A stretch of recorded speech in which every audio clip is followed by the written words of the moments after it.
The Great Wall is here. Game of Thrones, 5 things to know before the premiere.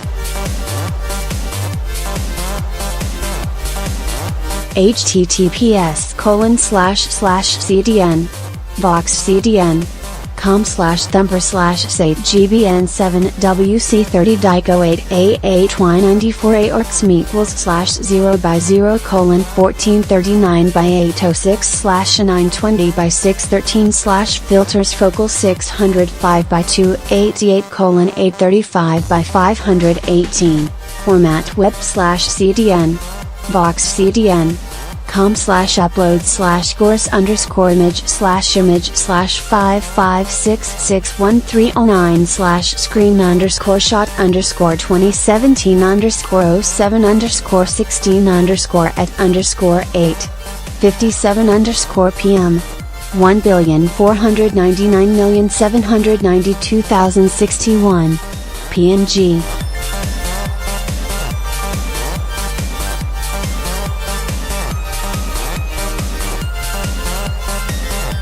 The 7th season of HBO's Game of Thrones is set to premiere this Sunday, July 16th. The show has been steadily building in popularity over the course of its run, with the season 6 finale breaking the show's previous viewership records, and conversation about each new episode taking over social media and media sites. It's been more than a year since the last episode aired, and given a cast of hundreds of players, and events crisscrossing a continent-spanning map, even the most dedicated fans may want a refresher course on where the story left off. So without further ado, here are the top 5 things to remember about Season 6.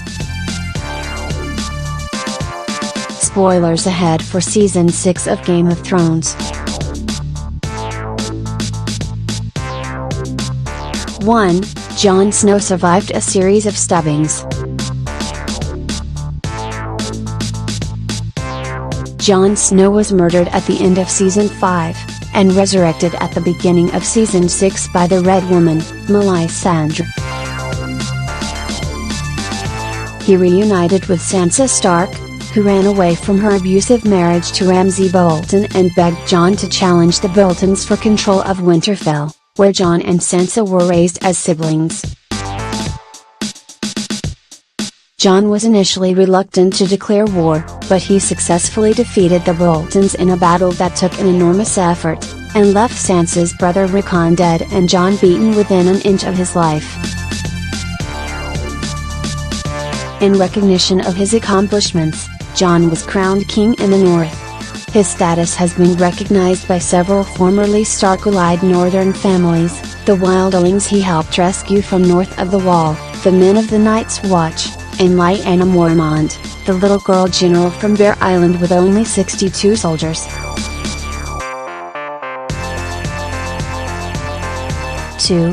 Most of the main characters in King's Landing were burned with wildfire. Cersei Lannister mass-murdered most of King's Landing by burning everyone with wildfire, including fan fave Marjorie Tyrell, most of her kin, a couple of Lannisters, and also the annoying High Sparrow. This backfired on her when her youngest son, Tommen, committed suicide upon finding out his wife Marjorie was dead. R.I.P. Argylist King and Cersei's last living child. Now Cersei is childless and an orphan, and when we last saw her, she claimed the Iron Throne. We can only anticipate more acts of violence from her in the future. Thankfully, Olenna, Marjorie's grandmother, is safely in Dorne, plotting away with Varys, representing Daenerys' interests, and Ellaria, representing the Martells, against the Lannisters, which brings us to our next point. 3. Daenerys set sail for the Iron Throne.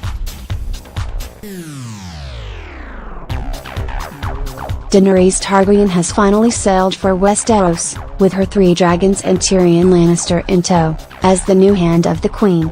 Daenerys has also secured an alliance with Ironborn Yara Greyjoy, who is determined to reclaim the Iron Islands from her uncle, who seized them after he murdered her father. After seasons upon seasons of Daenerys ruling lands in the east and not making any headway in her attempt to reclaim the Iron Throne, which was once ruled by her father, the Mad King, she finally boards a westward ship in the Season 6 finale. About time. 4. Stark sibling savagery.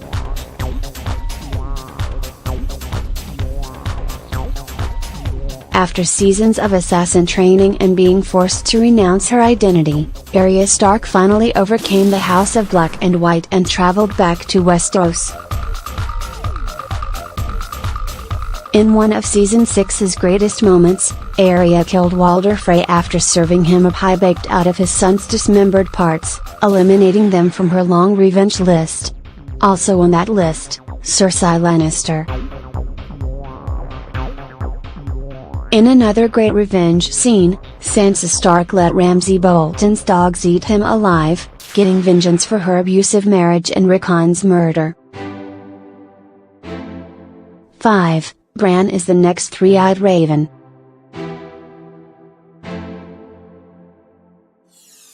Season 6 featured a lot of screw-ups on Bran's part, including accidentally giving Hodor brain damage and a permanently limited vocabulary while making Hodor's life's goal to hold the door against an army of whites. Also, Bran maybe had a hand in making the Mad King go mad. But his unfortunate failures have only earned him more magical powers and responsibility. At the end of Season 6, he assumed his magical seer role as the next three-eyed raven, replacing the old man fused inside a tree who held the title previously, and returning to his visions of the past. Bonus things to remember.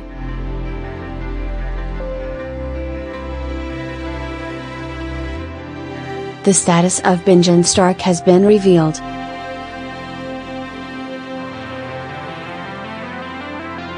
Benjen went missing in the beginning of Season 1, and numerous characters have referenced him throughout the show. At one point, he was used to lure Jon Snow to his temporary death.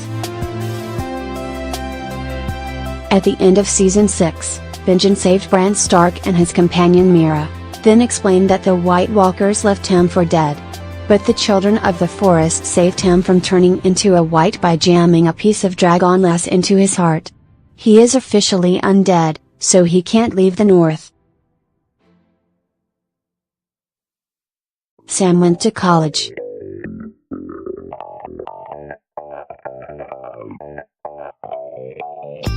Samuel Tarly has reached a massive library in Old Town, where he can now do more research.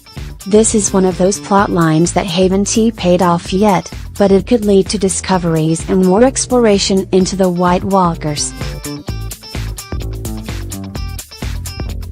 Jon Snow's origins were finally explained.